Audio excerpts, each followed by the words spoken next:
अस्सलाम वालेकुम। क्रिकेट हंगामा में नसीम राजपूत बीटीवी के तमाम नाजरीन से मुखातिब है। 25 छक्के, 45 चौके, 479 रन। पीएसएल की नई तारीख रकम हो गई जब गुज़श्ता रोज इस्लामाबाद यूनाइटेड और पेशावर जल्मी की टीमें थी मद्दे मुकाबिल। कई रिकॉर्ड ऐसे थे जो पाश पाश होते चले गए और फुल क्रेडिट जाएगा इस हाई स्कोरिंग मैच में पेशावर जल्मी को, क्योंकि इस्लामाबाद यूनाइटेड ने ठीक है पहले बैटिंग की और 247 रन का बड़ा मजमुआ जो पीएसएल की तारीख का रनों के हिसाब से नया रिकॉर्ड भी है। लेकिन जो रिप्लाई किया पेशावर जल्मी ने वो भी लाजवाब था। जिस अंदाज से पेशावर जल्मी के बैट्समैन खेले, 248 चेस कर रहे थे और सिर्फ 15 रन से मैच हारे। तो फिर एटलीस्ट मैच हारने के बावजूद पेशावर जल्मी ने अपना मोराल नहीं खोया और सब बात यही कर रहे थे कि ये दोनों इस वक्त इस इवेंट की इन फॉर्म टीमें हैं। जबकि दूसरा मैच जो खेला गया था, दोनों टीमें जो स्ट्रगल कर रही थी फॉर्म हासिल करने के लिए, वो भी बड़ा लाजवाब रहा, जिसमें आर्च राइवल कराची और लाहौर किंग्स और कलंदर्स मद्दे मुकाबिल थे। और वो भी मैच आखिरी बॉल तक गया और 7 रन से फतह हासिल करने में कामयाब हुए कराची किंग्स, और उसके साथ साथ उन्होंने अपनी उम्मीदों को जिंदा रखा पीएसएल में। आज जो मुकाबला खेला जाएगा उसमें मुल्तान सुल्तान्स की टीम लाहौर कलंदर्स का सामना करेगी। बहुत ही इंपॉर्टेंट मैच है क्योंकि दोनों टीमें इस वक्त कंटेंडर है। अब तक एक वक्त ऐसा था कि लाहौर कलंदर्स 10 पॉइंट्स के साथ बहुत टॉप पर दिखाई दे रहे थे, लेकिन स्टिल 3 मैचों में शिकस्त के बाद अब तक उन्होंने भी क्वालिफाई नहीं किया है प्लेऑफ के लिए। तो बड़ी इंटरेस्टिंग सूरत हाल है। कराची, लाहौर, इस्लामाबाद, ये तमाम के तमाम लड़ते हुए दिखाई दे रहे हैं। इवन पेशावर जल्मी की टीम ने भी क्वालिफाई नहीं किया, लेकिन कल जिस तरीके का वो मैच खेल के अपने रन रेट को खासा बेहतर कर गए, उनके चांसेस जरूर बढ़ गए हैं। दूसरी जानिब आज जो मुकाबला खेला जाएगा वो भी बहुत ही इंपॉर्टेंट है, लेकिन आज का दिन पाकिस्तान क्रिकेट की तारीख के लिए बहुत इंपॉर्टेंट है। 18 जून है आज, और आज के दिन पाकिस्तान ने 2017 में इंग्लैंड में Champions Trophy title Sarfaraz Ahmed की क़यादत में जीता था। और एक बहुत बड़ी फतह थी इस लिहाज से कि वर्ल्ड टाइटल कोई भी हो, एक बहुत बड़ा टाइटल होता है। लेकिन मैं अपने एक्सपर्ट से ये सवाल जरूर करूंगा कि उस चैंपियंस ट्रॉफी की फतह में कई सारे ऐसे क्रिकेटर्स थे कि जिनको देख के लग रहा था कि ये फ्यूचर के स्टार्स बनेंगे। उन्होंने वर्ल्ड टाइटल भी जीत लिया। मैं हसन अली की बात करता हूँ, मैं शादाब की बात करता हूँ, मैं फखर जमान की बात करता हूँ, मैं फहीम अशरफ की बात करता हूँ। इन चारों का बड़ा इंपॉर्टेंट रोल था। ठीक है, आमिर एक्सपीरियंस थे, फाइनल में जबरदस्त स्पेल किया था, शुएब मलिक की बैटिंग भी, हफीज की बैटिंग भी सबको याद है। लेकिन जो ये 4 प्लेयर थे, ये एक्सपेक्ट किया जा रहा था जिस तरह 1992 वर्ल्ड कप में इमरान खान साहब के अंडर में मोइन खान, आकिब जावेद, वसीम अकरम थोड़े से पुराने हो गए थे, लेकिन बाकी इंजमाम उल हक, बहुत सारे यंगस्टर्स खेले थे, मुश्ताक अहमद। और उसके बाद फिर उन्होंने घूम के नहीं देखा था क्या ये स्टार उस तरह डेवलप क्यों नहीं हो पा रहे। अब भी कहीं ना कहीं इनकी कारकर्दगी पे तशवीश जरूर पाई जाती है। वर्ल्ड टेस्ट चैंपियनशिप के फाइनल का भी आगाज आज होना है, लेकिन बारिश की वजह से अब तक मैच का आगाज नहीं हुआ। मेरे साथ गुफ्तगू के लिए मौजूद है पाकिस्तान के फॉर्मर टेस्ट क्रिकेटर, अपने वक्त के जबरदस्त middle order batsman, Pakistan cricket board में कई सारी जिम्मेदारी अंजाम दी, पाकिस्तान क्रिकेट टीम की कई सारी जिम्मेदारी अंजाम दी, manager, coach, chairman selection committee, और क्रिकेट हंगामा ये जान हारून रशीद भाई ने हमें ज्वाइन किया। अस्सलाम वालेकुम हारून भाई। वालेकुम अस्सलाम नसीम, अस्सलाम वालेकुम नाजरीन। नसीम, बहुत ही ज़बरदस्त आपने 2-3 टॉपिक्स आज इस पे अपने इंट्रो में जो किए हैं, बड़े इंटरेस्टिंग हैं। इसके ऊपर अगर आप अगर सवाल करना चाहें तो कर ले, वरना आपने उनमें जो इंट्रो में 2-3 चीजें कही हैं उसके ऊपर मैं जवाब देना शुरू कर दूं, अगर आप कहते हैं तो। मेरा पहला सवाल तो ये है कि अबू धाबी में रौनक बहाल हो गई पीएसएल की। कल का दिन जो था वो पाकिस्तान सुपर लीग सीजन 6 की सक्सेस के हवाले से भी बड़ा इंपॉर्टेंट था, जो मैचेस खेले गए। इसमें तो कोई शक नहीं है। आई थिंक कल का जो आपने क्रेडिट डेफिनेटली दोनों टीमों को भी दिया, लेकिन मैं इसका क्रेडिट ग्राउंड्समैन को और क्यूरेटर्स को भी देना चाहूंगा कि इतनी अच्छी पिच प्रिपेयर की हुई थी। आप देखें कि विकेट के चारों तरफ स्ट्रोक्स लगे और ऐसा लग रहा था कि बिल्कुल जैसे हम नॉर्मली इसको हम सीमेंट विकेट कहते हैं, जहां पर ना कोई मूवमेंट है, ना कोई स्पिनर को हेल्प मिल रही है। तो यही चीज कल देखने को मिली, लेकिन बहुत ही आउटस्टैंडिंग बैटिंग डिस्प्ले दोनों तरफ से। अगर हम देखें कि जो उस्मान ख्वाजा ने जिस तरीके से सेंचुरी स्कोर की और जिस तरह खेले हैं वो, उसके बाद थोड़ा सा चिप इन किया आसिफ ने भी, और उसके बाद मनरो एक अच्छी इनिंग खेल के गए। और उसके बाद नीचे से आके चार्ल्स ने जिस तरीके से इनिंग खेली, किंग प्रॉब्ली आई थिंक, उन्होंने भी बड़ी जबरदस्त इनिंग खेली। और उसके बाद जब चेज करना शुरू किया तो शोएब मलिक बहुत आउटस्टैंडिंग खेले, उसके साथ उनके बाकी प्लेयर्स, अगर वो दोनों वेस्ट इंडियन आउट ना होते तो मैच का पांसा डेफिनेटली पिशावर ज़ल्मी के हक में जाता। लेकिन आई थिंक यही वो क्रिकेट को देखना चाहते हैं, लेकिन अफसोस के क्राउड क्योंकि कोविड की वजह से ग्राउंड में मौजूद नहीं था, सिर्फ टेलीविजन के व्यूअर्स ने इसको एंजॉय किया होगा। और क्या जबरदस्त क्रिकेट देखने को मिली है कल हमें इस मैच में। बिल्कुल जबरदस्त क्रिकेट देखने को मिली।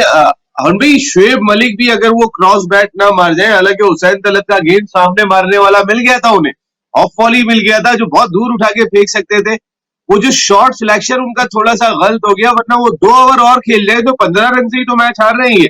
जबरदस्त मुकाबला था ये। वो मैच तो जीत जाते। देखिए वो बाद में आपने अगर देखा होगा, आउट होने के बाद उन्होंने अपने आप को यही कहा कि मैंने गलत क्रॉस बैटेड स्ट्रोक खेल दिया, इसको मैं सीधे बैट से खेल देता तो वो ज्यादा बेहतर था, क्योंकि सामने वाली बाउंड्री पे भी छक्के लग रहे थे, क्योंकि गेंद बिल्कुल सीधी लाइन में थी ऑफ स्टंप की, और उसको सीधे ही बैट से मारना चाहिए था। ये मार्जिन ऑफ एरर हो जाता है, आप इतनी लंबी इनिंग खेल रहे होते हैं और आस्किंग रेट अगर 10 से 12 या 13 रन का हो तो आप नॉर्मली यही सोचते हैं कि मुझे छक्कों की जरूरत है, तो बाद दफा आप गलती कर जाते हैं, जो कि शोएब मलिक ने की। लेकिन अदरवाइज आई थिंक मैं कहता हूँ कि आखिर वक्त तक फाइट करते रहे। नीचे आके वहाब रियाज ने भी बहुत आउटस्टैंडिंग बैटिंग की, जिसमें उन्होंने 2-3 छक्के लगाए, और साथ साथ उमैद आसिफ ने भी एक छक्का लगाया।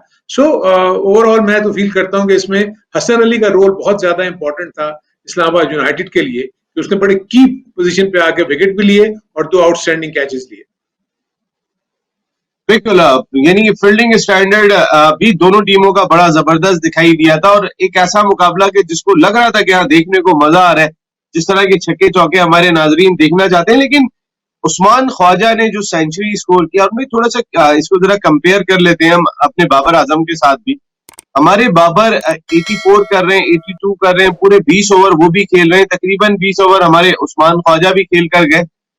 उस्मान ने 100 भी किया, लेकिन उस्मान को जिस तरीके की सपोर्ट एटलीस्ट इस मैच में भी थी, वैसे भी मिल रही है दीगर प्लेयर्स की जानिब से। मैं कॉलिन मनरो जिस तरह का आगाज करके गए, या उसके बाद नीचे से आसिफ अली ने बैटिंग की, बाबर को उस तरीके की सपोर्ट नहीं मिल पा रही है अभी तक। अगर ना शर्जील की तरफ से मिल पा रही है, ना गप्टिल की तरफ से मिल पा रही है, ये एक डिफरेंस तो है। लेकिन बाबर को कहीं ना कहीं कुछ हम भी, आप समझते हैं, कुछ थोड़ा सा अपने आप को और तेज करना पड़ेगा।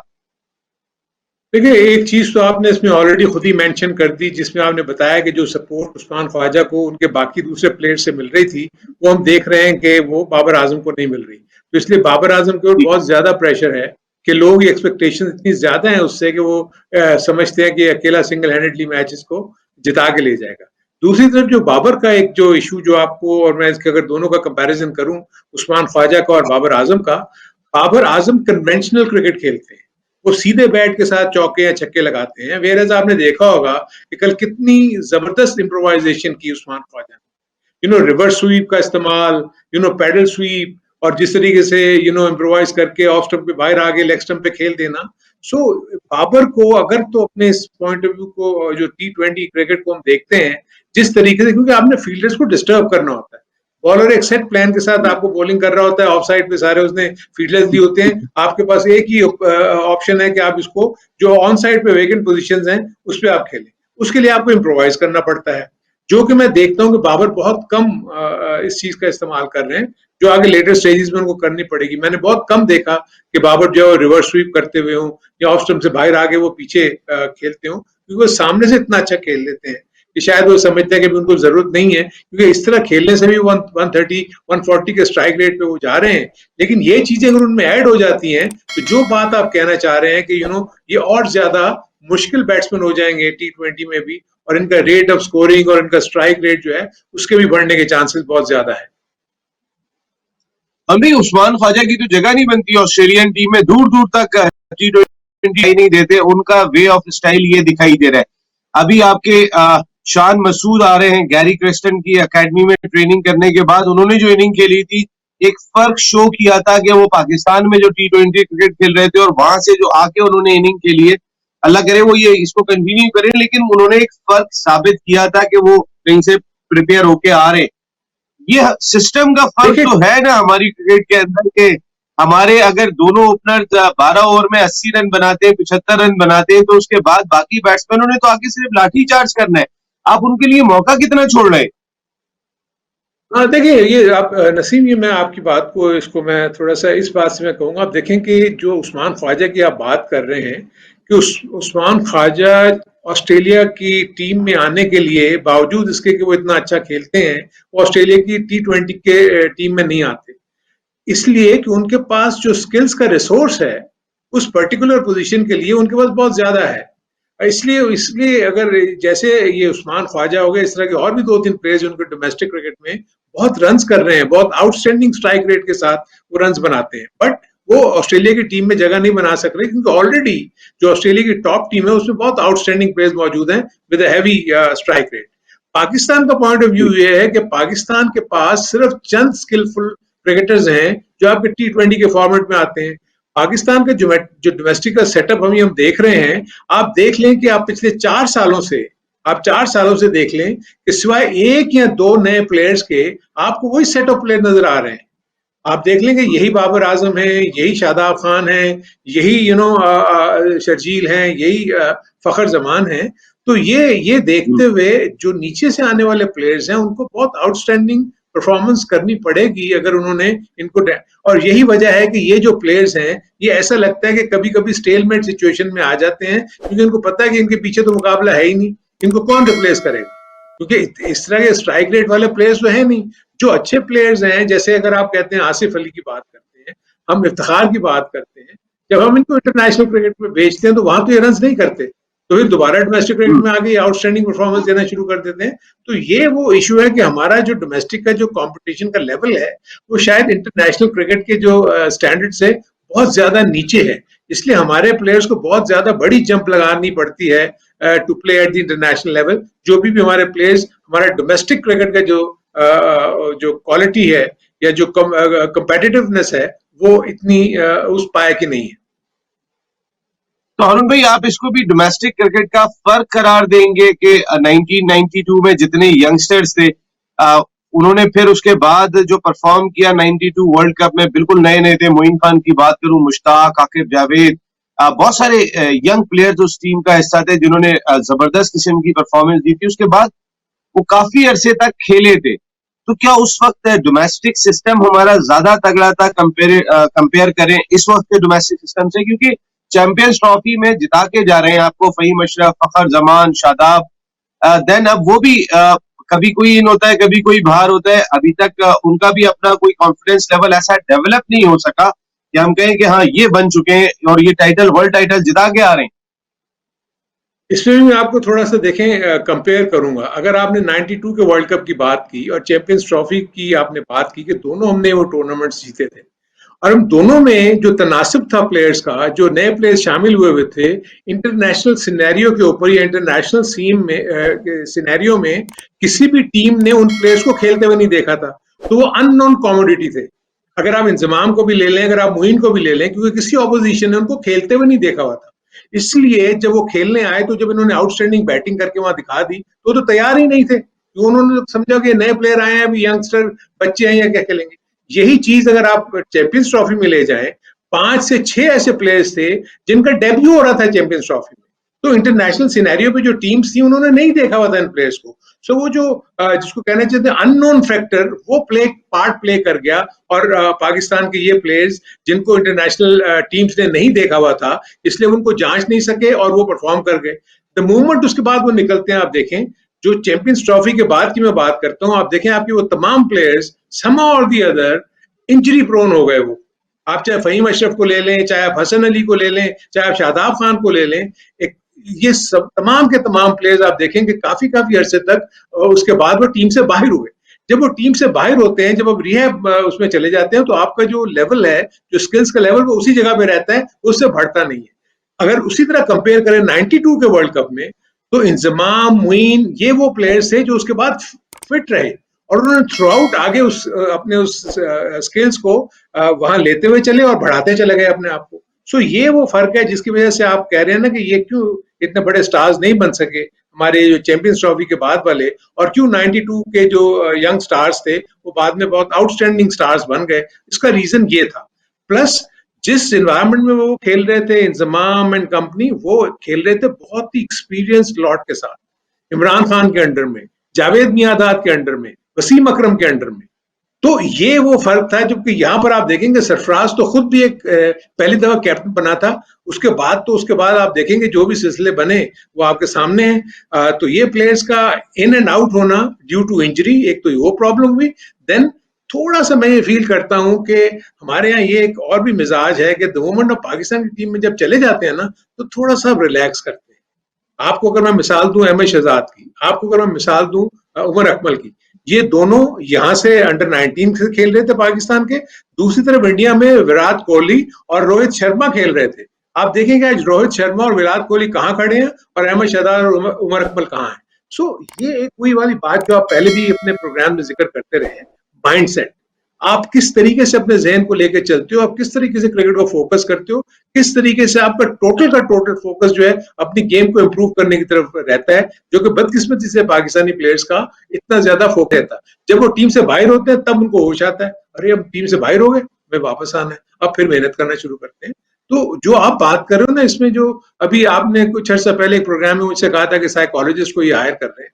देखो, साइकोलॉजिस्ट को पाकिस्तान टीम के लिए हायर करना मैं मानता हूं, ठीक है कर लें, लेकिन उनको निचले लेवल से हायर करना चाहिए, क्योंकि अंडर 13, अंडर 15, अंडर 19, क्योंकि यहां से उनको मजबूत करके आप ऊपर लेकर आए, तब जाके तो आगे जाके आपका वो जो सेटअप है वो ऐसा बनेगा जो टोटली फोकस, डेडिकेटेड और सारी चीजें वो ठीक करेगा।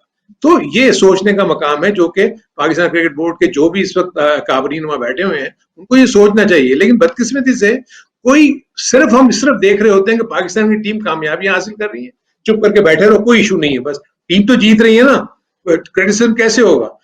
जैसी टीम हारती है एकदम से, जब क्रिटिसिज्म शुरू होता है तो उनके पास क्या रह जाता है, सिलेक्शन कमेटी चेंज कर दो, कप्तान चेंज कर दो, कोच चेंज कर दो। इस तरीके से आपका सेटअप नहीं चल सकता। क्रिकेट हंगामा में एक छोटे सा ब्रेक ले रहे हैं। ब्रेक के बाद जब वापस आएंगे तो फिर अपनी डिस्कशन को कंटिन्यू करेंगे। कई सारे ऐसे टॉपिक है कि जिन्हें आज डिस्कस करना है। अनफॉर्चुनेटली अब तक वर्ल्ड टेस्ट चैंपियनशिप का आगाज नहीं हुआ, उसको कल डिस्कस करेंगे, लेकिन जो टॉपिक्स रिलेटेड है उन पर बात करते हैं ब्रेक के बाद।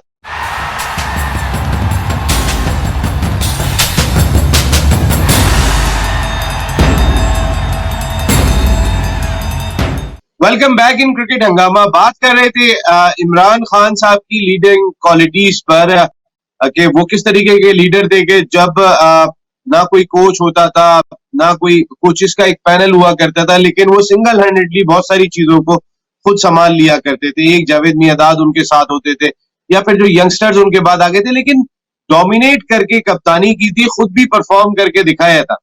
अब हमारी आज के दौर के कप्तानों के हवाले से तशवीश पाई जाती है। हम रोज एक नया कप्तान चेंज कर रहे होते हैं। आप लर्न करना चाहिए खान साहब से। हारून रशीद साहब हमारे साथ गुफ्तगू के लिए मौजूद हैं। और भाई फिर सबसे बड़ी चीज अगर हम देखते हैं तो 92 वर्ल्ड कप की एग्जाम्पल अगर हम लें यहाँ पर, तो उस वक्त जो प्लेयर्स अवेलेबल थे, जो लॉट अवेलेबल थी, वो कहीं ना कहीं ऐसा नहीं था कि वो किसी सरगर्मियों में मुलविस ना रहे। मेरा कहने का मकसद है कि पॉलिटिक्स टीम की जो होती है आपस की, आपको याद होगा जब 92 वर्ल्ड कप जीते थे उसके बाद इंग्लैंड के टूर पे जा रहे थे तो जावेद मियांदाद साहब कप्तान नहीं चाहिए। कहने का मकसद है वो उस वक्त भी क्रिकेट का हिस्सा था, लेकिन कहीं ना कहीं वो जो डेवलप करने वाले स्टार्स उस वक्त टीम के साथ मौजूद हुआ करते थे, जैसे इमरान खान साहब की बात की आपने, जावेद मियांदाद साहब की बात की। इस वक्त पाकिस्तान क्रिकेट की बदकिस्मती यह है कि वो डेवलपिंग स्टार्स जो टीम के साथ होते हैं और टीम को बनाने में भी रोल प्ले करते हैं, वो अवेलेबल नहीं है। इस चीज को मिस कर रही है शायद पाकिस्तान क्रिकेट टीम। उस वक्त स्टार के साथ अगर स्टार खेलता था तो स्टार डेवलप हो जाता था। आज स्टार है ही नहीं तो स्टार कहां से खेलेगा और स्टार कैसे डेवलप होगा?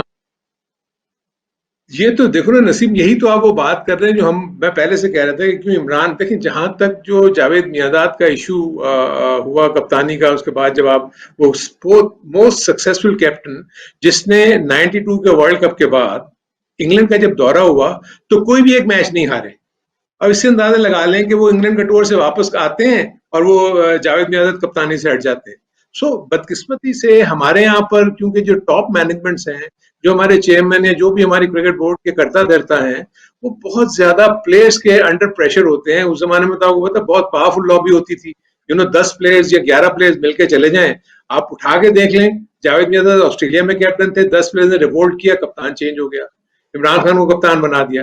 इमरान खान 92 के बाद प्रॉब्ली खेलना चाहते थे मेरा ख्याल है, लेकिन वो शायद ना खेल सके बिकॉज ऑफ दिस रीजन कि प्लेयर्स जो थे वो चाह रहे थे कि नहीं अब हमें आगे जाना, और इमरान खुद भी शायद छोड़ना चाह रहे थे।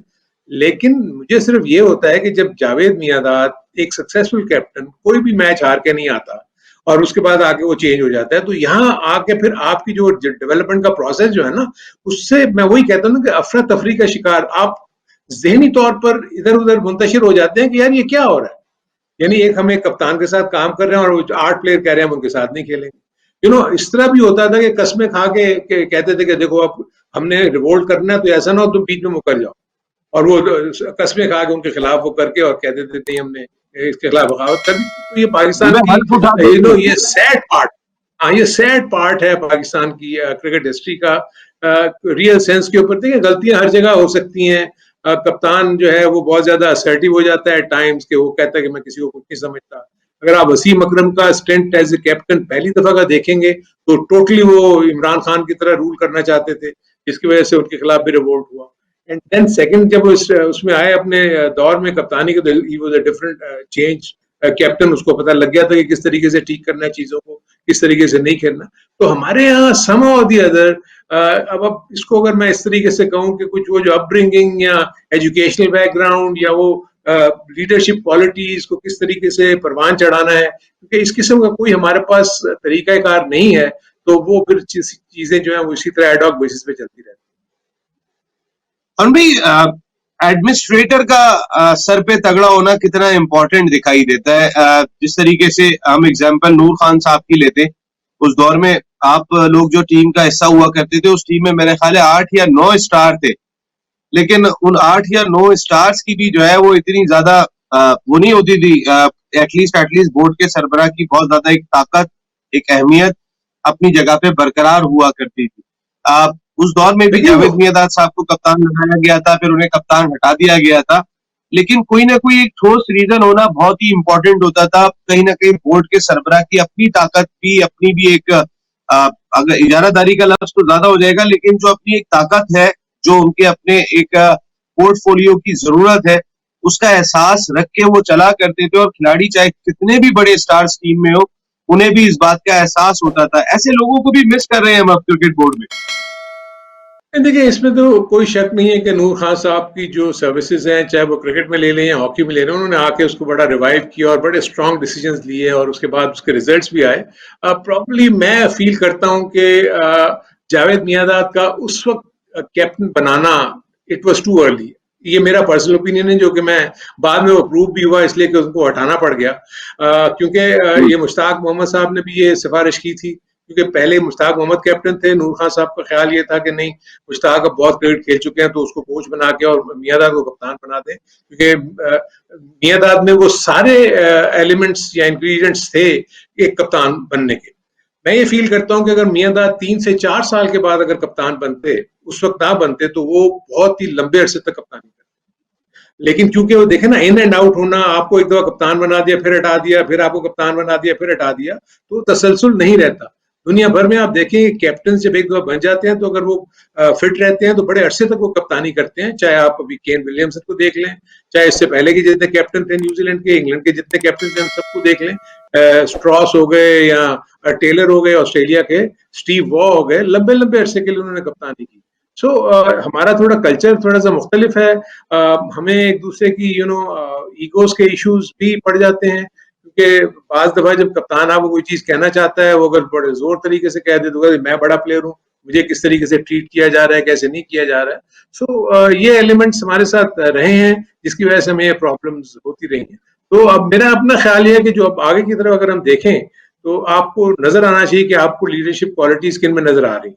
आप उससे 2 से 3 प्लेयर आपको नजर आ रहे हैं, इस वक्त भी मुझे नजर आ रहे हैं। जैसे मुझे रिजवान में बहुत ज्यादा पोटेंशियल नजर आ रहा है, मुझे शादाब खान में बहुत ज्यादा पोटेंशियल नजर आ रहा है, बाबर आजम ऑलरेडी इस वक्त लीड कर रहे हैं। सो ये वो यंग लॉट आपको नजर आ रहा है जिसको आप आगे अपनी नजर में रख सकते हो।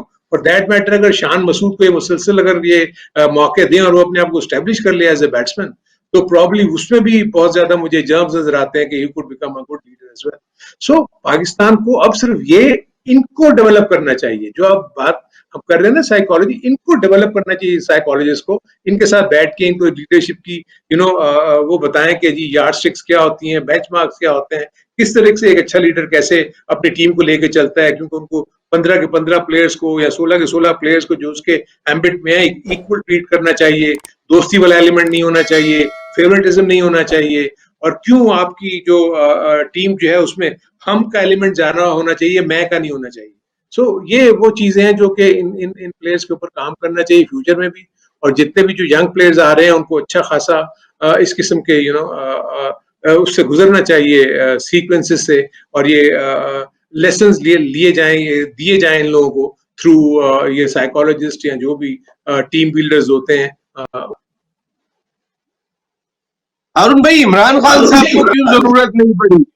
मेरा सवाल ये, इमरान खान साहब को कोई कप्तान रिप्लेस नहीं कर सका। वो क्रिकेट बोर्ड के अंदर भी इतनी अथॉरिटी रखा करते थे जब वो खेल रहे थे। मैं अभी एज ए प्राइम मिनिस्टर बात नहीं कर रहा हूँ। देखिए, सवाल तो ये भी बनता है ना, उनके हवाले से कोई बगावत खड़ी नहीं हुई, उनके खिलाफ कोई तहरीक नहीं आई, उनके साथ सब जो है वो खेलते चले गए। ठीक है, छोटे मोटे मामला इतने स्टार्स थे तो होते रहते होंगे अंदरूने खाना, लेकिन वो उन्होंने लॉन्ग टर्म कैप्टनशिप की, अपनी डिक्टेट भी किया करते थे, मुझे ये प्लेयर चाहिए, मुझे ये प्लेयर नहीं चाहिए। वजह क्या थी? क्या वो रिजल्ट देते थे? क्या उनकी लीडरशिप क्वालिटीज इतनी अच्छी थी कि कोई दूसरा उसके मद्दे मुकाबिल नहीं था? बाकी तो हमने वसीम अकरम के खिलाफ भी रिवॉर्ड दे दिया। कभी लोग कुरआन शरीफ लेके आ जाते हैं, लड़के मिलके कमरे में हल्फ उठाते हैं कि ये कप्तान नहीं रहेगा और हम सब मिलके हल्फ उठाना पड़ेगा, फिर वो हल्फ उठाते हैं। ये तारीख भरी पड़ी है हमारी, उनको क्यों नहीं रिप्लेस कर सके? नसीम, एक बहुत बड़ा फर्क अगर आप ये देखें कि जब इमरान खान कैप्टन थे ना, तो उनके पास जो सबसे बड़ा एसेट था वो जावेद मियांदाद थे। जावेद मियांदाद इर्रिस्पेक्टिव कि उनके साथ जो कुछ भी हुआ, वो सिर्फ और सिर्फ अपनी टीम के लिए खेलने का सोचते थे, और वो उनके की बैट्समैन थे। आप उठा के देख लेंगे जावेद मियांदाद की कंट्रीब्यूशन जो इमरान खान के अंडर में रही है, बहुत आउटस्टैंडिंग है। देन उसकी दूसरी तरफ प्लेयर्स इमर्ज हो रहे थे, वसीम अकरम, वकार यूनुस, इंजमामुल हक, मोइन खान, सईद अनवर, ये वो प्लेयर्स थे जो इमरान तो उनके लिए एक बहुत बड़ी चीज थी। इमरान के खिलाफ तो अभी तो बेचारे इमर्ज कर रहे थे, अभी तो बन रहे थे, वो तो एक उफ नहीं कर सकते थे वो इमरान के खिलाफ। वेरएज जावेद मियांदाद या जहीर अब्बास या सरफराज नवाज, ये तीन प्लेयर्स ऐसे थे जो अगर इमरान के सामने खड़े होते तो खड़े हो सकते थे, बट ये तीनों ऐसे प्लेयर्स थे जो टोटली टीम मैन थे, और वो अपनी परफॉर्मेंसेस के लिए पड़े रहते थे। जहीर अब्बास को अपनी बैटिंग की फिक्र होती थी, जावेद मियांदाद तो कहते थे किसी तरह टीम जो है वो बस जीते, हमने हारना नहीं है। तो ये जो यंगस्टर उनके अंडर में जो ये पनप रहे थे, उनको तो ये कभी तस्वुर भी नहीं आ सकता था कि इमरान खान के खिलाफ कोई बात कर ले। तो इसलिए इमरान खान को जो इतना अच्छा सेफ पैसेज मिला, उसका रीजन ये था कि उसके पास जो टॉप प्लेयर्स थे वो उसके बिल्कुल साथ थे, और जो जूनियर प्लेयर्स थे वो उसकी तरफ ऐसे देखते थे जैसे रोल मॉडल। वेयरएज जब आपने वसीम अकरम की और उनकी बात की, तो उस वक्त तक तो तमाम ये प्लेयर्स बन के खुद सुपरस्टार बन चुके हुए थे। वकार यूनुस सुपरस्टार बन चुका हुआ था, इंजमाम सुपरस्टार बन चुका हुआ था, मुश्ताक बन चुका हुआ था, आकिब बन चुका हुआ था। तो फिर एक जैसे राशिद लतीफ जब बीच में आ गए, वो भी एक बहुत बड़े प्लेयर थे। तो जब एक जैसे प्लेयर आ जाएं, वहां लीडरशिप का कमाल होता है। इसलिए जो रिवॉर्ड्स आपको बाकी बाद में नजर आए ना, वो इसलिए नजर आए। जहां तक जावेद के खिलाफ, इमरान खान जब पहली मर्तबा कप्तान बने थे, मैं कंप्लीट कर लूं जी प्लीज, मैं कंप्लीट थोड़ा सा कर लूं। जो आप जावेद मियांदाद की बात करें ना, जावेद का सिलसिला ये था कि वो जूनियर मोस्ट प्लेयर था और वो एक बहुत बड़ी टीम को लीड कर रहा था। इसलिए जो उनके सीनियर प्लेयर्स थे वो थोड़ा सा जावेद की कप्तानी को थोड़ा सा नहीं लेते थे, यार ये तो छोटा बच्चा, कल का बच्चा है, मुझ पे हम पे आके कप्तानी कर रहा है। अब आप कहेंगे, आप जो इमरान के मुतालिक कह रहे थे। हाँ, मैं ये बात कह रहा था कि उन्होंने तो उस दौर में भी कप्तानी की थी जब माजिद खान साहब को, जो कोई सोच नहीं सकता था, फॉर्मर कैप्टन को उन्होंने बाहर बिठा दिया था कि ठीक है इनकी फॉर्म बेहतर नहीं दिखाई दे रही। तो उस दौर में तो कई सारे स्टार्स खेलते थे जब पहली दफा वो कप्तान बने थे। इंजरी हो जाती थी, वो एज ए बैट्समैन कैरी किया करते थे उनको। 1983 का वर्ल्ड कप आप उठा के देखें कि जहां पर फास्ट बॉलर्स नहीं थे, वो एज ए बैट्समैन खेल रहे होते थे। 1992 वर्ल्ड कप में भी कौन से एज ए बॉलर वो खेले थे, एज ए लीडर खेले थे वो, और उनकी जो स्किल्स थी वो टोटली डिफरेंट दिखाई दी थी। तो वो तो उस वक्त भी उनको कोई रिप्लेस नहीं करता था। ऐसी क्वालिटीज क्या थी लीडर की? मेरा कहने का मकसद सिर्फ एक ये है अरुण भाई, हाँ, क्या क्वालिटीज हमारे इन यंगस्टर्स में होनी चाहिए कि आपकी अथॉरिटी भी नजर आए, एट द सेम टाइम जो अथॉरिटी हमारे यहाँ लीडर्स की दिखाई नहीं दे रही। लोग कह रहे हैं अंदर से कोच बैठ के मैच चला रहे। इमरान खान साहब के दौर में कौन कोच हुआ करता था, कौन चेयरमैन सिलेक्शन कमेटी होता था, किसी को याद भी नहीं है। वन मैन शो थे और टीम चलाते थे। उस जमाने में देखिए, उस जमाने में तो कोचिंग का कॉन्सेप्ट ही नहीं था ना, इंटरनेशनल भी कोचिंग का कॉन्सेप्ट नहीं था, तो कोई कोच इन्वॉल्व नहीं होता था, सिर्फ एक मैनेजर होते थे, इंतखाब आलम साहब, वो टीम के साथ होते थे।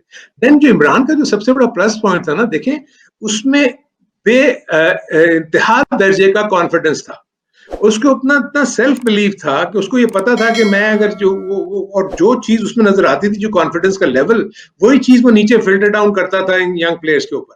सो ये जो आप दूसरे एट्रीब्यूट की बात कर रहे हैं ना लीडरशिप की, वो ये था कि एक सेल्फ कॉन्फिडेंट। एक तो मैंने आपको बताया कि इन्वायरमेंट कैसे थे, और जो जितने भी सीनियर प्लेयर्स है, चाहे वो माजिद हो या कोई भी हो, क्योंकि उनको तो देखे ना, माजिद उस वक्त तो फैग एंड पे थे ना, वो कोई और लंबा थोड़ी खेलते। सिर्फ जहीर अब्बास, सरफराज भी मेरा ख्याल है 1 से 2 सीजन के बाद उन्होंने बाहर हो जाना था। जावेद वाहिद प्लेयर था जो उसके साथ उसने लंबा चलना था। उसके बाद मोहसिन खान इमर्ज कर गए हुए थे, मुदस्सिर नजर आ गए हुए थे, सलीम मलिक टीम में आ गए थे, इंजमाम आ गए हुए थे। तो फिर इमरान के पास तो बड़ी अच्छी यंग लॉट आ गई थी।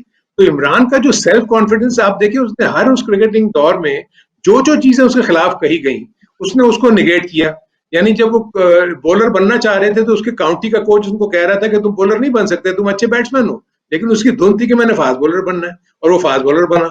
सो उसमें जो ये वाली क्वालिटीज थी ना, कि अपने अंदर जो सेल्फ बिलीफ और मुझे कुछ करके दिखाना है, और उसके साथ अपने नीचे वालों से काम भी लेना है, ये वो जो क्वालिटीज थी, वो बाकी दूसरे जो कैप्टन थे उनमें नहीं थी। इसमें उनकी एजुकेशन का भी बहुत बड़ा दखल था, कि वो जो उनकी एजुकेशन थी, तालीम थी, क्योंकि बाकी लोगों से अगर कंपेयर किया जाए, मिसाल के तौर पे आज भी अगर चैंपियंस ट्रॉफी ये इमरान खान साहब की क़यादत में पाकिस्तान क्रिकेट टीम जीती होती, और इमरान खान साहब सरफराज की उम्र के होते, क्या रिप्लेस कर सकता था कोई उस दौर में उनको? एजुकेशन और अपने का कॉन्फिडेंस लेवल, वो बहुत इंपॉर्टेंट है। नहीं, देखिए एजुकेशन के पॉइंट ऑफ व्यू से तो मैं ये कहूंगा कि एजुकेशन ने तो उनको इतना कॉन्फिडेंस नहीं दिया होगा, because of his family background as well. देखिए आप ये भी देखेंगे उनका फैमिली बैकग्राउंड क्या था। माजिद खान टॉप के प्लेयर थे, जावेद बर्की कप्तान रह चुके हुए थे पाकिस्तान टीम के, उनका टोटल जितनी भी फैमिली का जितने भी बड़े बड़े लोग थे, वो सब टॉप पोजीशन पे थे। तो एक ऐसे एनवायरमेंट में वो पल बढ़ रहे थे, तो उनका कॉन्फिडेंस लेवल तो वहीं से ही बहुत ज्यादा था। फिर वो अंडर 19 जब थे, उसके बाद अभी 20-21 साल के होंगे, पहला टूर किया उन्होंने पाकिस्तान टीम के साथ। फिर वो वहां पर इंग्लैंड में रुक गए एजुकेशन के लिए। सो ये सारी चीजें मिलके उनकी शख्सियत को मुमताज करती थी दूसरी तमाम प्लेयर से, और यही रीजन है। उसके बाद फिर देखे ना, होता यह कि क्या माजिद खान एजुकेटेड नहीं थे? क्या माजिद खान कप्तान नहीं बने पाकिस्तान टीम के?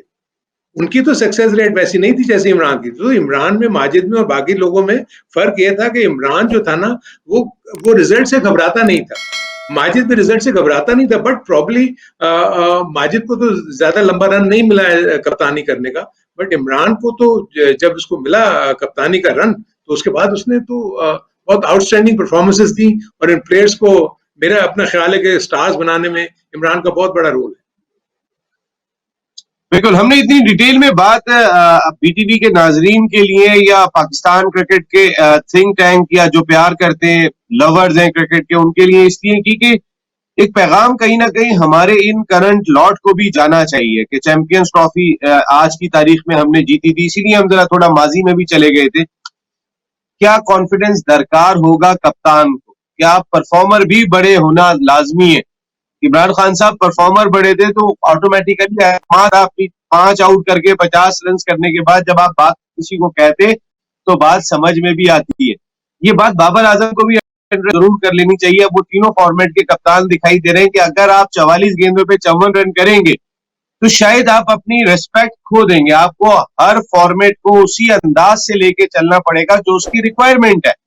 हम इतनी डिटेल में इसलिए गए कि इमरान खान साहब अगर बॉलिंग नहीं कर रहे थे, तो बैटिंग से 75 रन वर्ल्ड कप के फाइनल में कर देते थे, और उस वक्त वो बहुत बड़े रन थे कि वो leading from the front 3 number पे आके बैटिंग कर, नहीं वो 3 नंबर पे आने का फैसला भी उनका था। 3 नंबर पे आके बैटिंग कर रहे थे।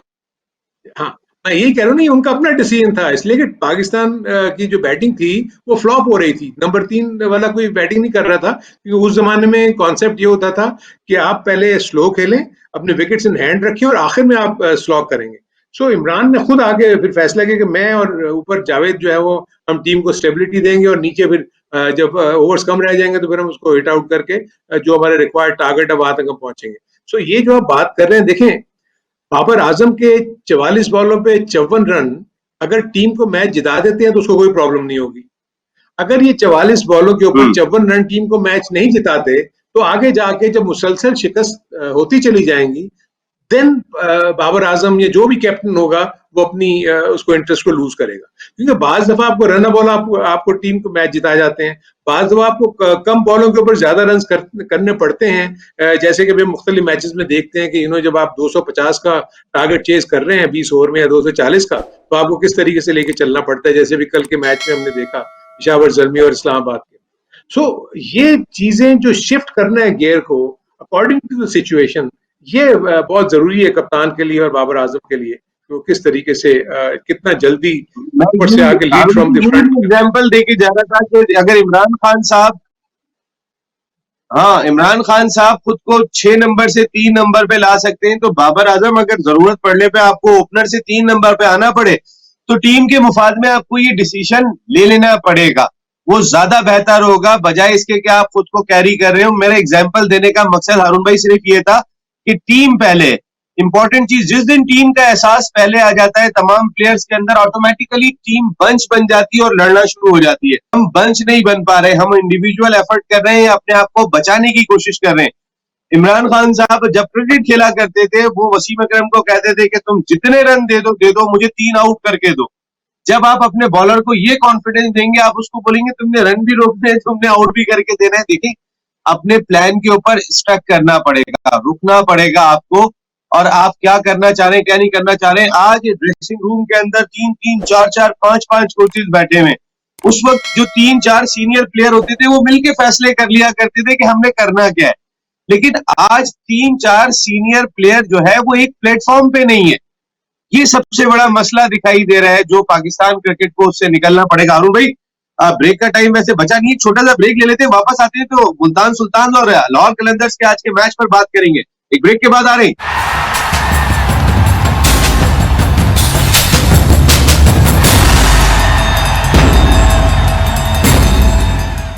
क्रिकेट हंगामा में एक मरतबा फिर आपको खुशामदीद कहते हैं। आईसीसी टेस्ट क्रिकेट चैंपियनशिप का फाइनल अब तक शुरू नहीं हो सका है, तो फिर उस पर हम कल ही शो में बात करेंगे। लेकिन आज एक मैच इंपॉर्टेंट खेला जाएगा अबू धाबी में, जहां पे मुल्तान सुल्तान्स की टीम सामना करेगी लाहौर कलंदर्स का। मुल्तान सुल्तान मुसलसल 3 मैच जीत के आ रहे हैं, जो बिल्कुल बॉटम पे दिखाई दे रहे थे जब कराची में मैचेस खत्म हुए थे। और लाहौर कलंदर्स जो बहुत अच्छी पोजीशन में भी आ गए थे अबू धाबी में आने के बाद, अब वो मुसलसल 3 मैच हार चुके हैं। हारून भाई, किस तरह देख रहे हैं? एक टीम 3 मैच मुसलसल हार के आ रही है, एक 3 मैच जीत के आ रही है, क्या फर्क लग रहा है आज के मैच में? फर्क तो ये लग रहा है कि एकदम से मोमेंटम लूज कर दिया है लाहौर कलंदर्स ने। ना वो फील्डिंग अच्छी कर रहे हैं, ना वो बॉलिंग अच्छी कर रहे हैं, और ना वो बैटिंग अच्छी कर रहे हैं। तो जब आपके तीनों डिपार्टमेंट्स आपका साथ छोड़ जाएं तो जो मर्जी आप कर लें, आप मैच नहीं जीत सकते। अगर आज का मैच उन्होंने जीतना है तो ये तीनों डिपार्टमेंट जो है उनके बहुत स्ट्रांग होने चाहिए, क्योंकि कल भी आप देखें 2 कैचेस उन्होंने छोड़े जिसकी वजह से उनको ये प्रॉब्लम हुई। Multan Sultan on the other hand बहुत ही कॉन्फिडेंट मोड में आ रही है, क्योंकि तीनों मैचेस उन्होंने जीते और बहुत अच्छे अंदाज में जीते हैं। उनके batsman, top order batsman runs कर रहे हैं, और नीचे भी अगर जरूरत पड़ती है तो नीचे से भी जो बैट्समैन है वो आके हिटे मार लेते हैं। खुर्शीद शाह हो गए और दूसरे बैट्समैन। तो लाहौर कलंदर के लिए मैच का जीतना बहुत जरूरी है। अगर लाहौर कलंदर ये मैच हार जाती है तो लामहला उनका नेट रन रेट और गिरेगा। हालांकि वो 10 पॉइंट पे खड़े हैं, लेकिन मुल्तान सुल्तान आज अगर लाहौर कलंदर से जीत के 10 पॉइंट के साथ ऊपर चली जाती है तो प्रॉब्ली उनका नेट रन रेट उनसे बढ़ जाएगा। तो फिर कराची किंग्स अगर अपना अगला मैच जो कि कोयटा ग्लैडिएटर के साथ है वो जीत लेती है, तो फिर चौथी टीम का फैसला नेट रन रेट पे होगा, क्योंकि अभी भी मुल्तान सुल्तान के पास एक और मैच बाकी है जो उन्होंने इस्लामाबाद यूनाइटेड के खिलाफ खेलना है। तो एक बड़ी इंटरेस्टिंग सिचुएशन में है, लेकिन लाहौर कलंदर के ऊपर प्रेशर ज्यादा है, और मुल्तान सुल्तान भरपूर अंदाज में कोशिश करेगी कि इस मैच को जीत के अपने आप। हम सब बात कर रहे थे अरुण भाई, लाहौर कलंदर सबसे कॉम्पैक्ट टीम है, सबसे बॉलिंग बहुत जबरदस्त लग रही है, उनकी बैटिंग बड़ी स्ट्रांग लग रही है, वो टीम लग रही है, कहीं कुछ और कॉन्फिडेंट तो नहीं हो गए वो लोग? ओवर कॉन्फिडेंट तो मैं समझता नहीं कि इस किस्म के कंपटीशन में किसी को होना चाहिए, क्योंकि आप जब तक देखें आप किसी चीज को फिनिश ना करें, उस वक्त तक तो आप कोई बात नहीं कर सकते ना। अब जैसे मैं मैच खेलने से पहले कह दूं कि मैं तो मैच जीत जाऊंगा, ऐसे नहीं है।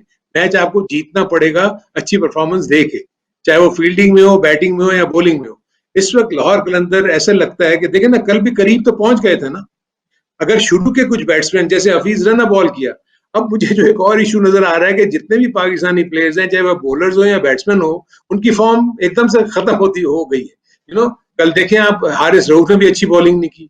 इसी तरीके से आप देखें कि हफीज बैटिंग नहीं अच्छी हारिस कर रहे हैं। रऊफ दूसरी तरफ अगर आप देखें, हारिस रऊफ हाँ हसनैन हसनैन हारिस रऊफ ये हाँ परमानेंट टीम का हिस्सा है, इनसे गेंदें नहीं हो रही। जी, हफीज तो साउथ इसलिए अफ्रीका से फ्लॉप है। हुँ। तो इसीलिए मैं सोच रहा हूँ ना, जब आप अपनी फ्रेंचाइज़ की टीम के साथ, आई एम नॉट श्योर कि यू नेवर नो कि ये जब पाकिस्तान के लिए खेले तो उनकी फॉर्म वापस आ जाए। लेकिन अभी तक की जो सिचुएशन है उसमें आज बहुत ही कॉम्पैक्ट किस्म की परफॉर्मेंस देनी होगी लाहौर कलंदर को अगर ये मैच जीतना है। अदरवाइज़ जिस तरह मुल्तान सुल्तान खेलती हुई आ रही है और जिस तरह शान मसूद ने हाँ, आके इम्पेटस दिया है फ्रॉम द टॉप, ये काफ़ी खतरनाक साबित हो सकता है मुल्तान उसके लाहौर कलंदर्स के लिए। बिल्कुल राइट एंड लेफ्ट कॉम्बिनेशन भी बन गया शान मसूद के आने के बाद। रिजवान और शान मसूद, देन शुएब मकसूद, वो भी जिस तरीके की जी, फॉर्म में दिखाई दे रहे हैं। यही फर्क है, रिजवान को सपोर्ट ऊपर से मिलती रही है जो बाबर को नहीं जी, मिली, जी। जिस तरीके से उनको दरकार थी। दोनों का एक फर्क है। लेकिन at the same time bowling, Imran Tahir जिस तरीके की गेंदें करते हुए दिखाई दे रहे हैं, इस वक्त एक जेल टीम दिखाई दे रही है। रायले रोजो वगैरह दरमियान में आते, कुछ दिल शाह भी परफॉर्म कुछ पैचेस में करते चले जा रहे हैं। तो एज होगा आज, आप ये कह रहे हैं कि मुल्तान सुल्तान को अगेंस्ट कलंदर। डेफिनेटली मुल्तान सुल्तान को एज होगा इस पॉइंट ऑफ व्यू से कि देखें दानी भी बहुत अच्छी बॉलिंग कर रहे हैं, जिस तरह आपने इमरान ताहिर का जिक्र किया, और जितने भी जो बॉलर्स चिप इन कर रहे हैं वो इतनी बुरी बॉलिंग नहीं कर रहे इमरान हैं। सो एक हाँ हाँ, ओवरऑल ओवरऑल एक अच्छा पैकेज मुझे नजर आ रहा है मुल्तान सुल्तान को, और बड़े अच्छे तरीके से खेल भी रहे हैं। और ऐसे लगता है कि हर एक बॉलर को, हर एक बैट्समैन को अपने रोल का सही तरीके से अंदाजा है और उसको सही तरीके से निभा भी रहा है। लेकिन जाते जाते थोड़ी सी मैं ऑन द लाइटर नोट, जो आपने भी थोड़ी सी देर पहले जिक्र किया था बाबर आजम का, कि वो ओपन करते हैं और बिल्कुल वो नंबर मेरे तीन। पास 1 मिनट है जी। अच्छा हाँ, नहीं वो नंबर 3 पे उनको आ जाना चाहिए। मैं तो ये सोच रहा था कि वो नंबर 3 पे आने का तो उस वक्त सोचे ना कि जब शर्जील और फखर जमान रन करें। अब वही रन नहीं करे तो क्या करें।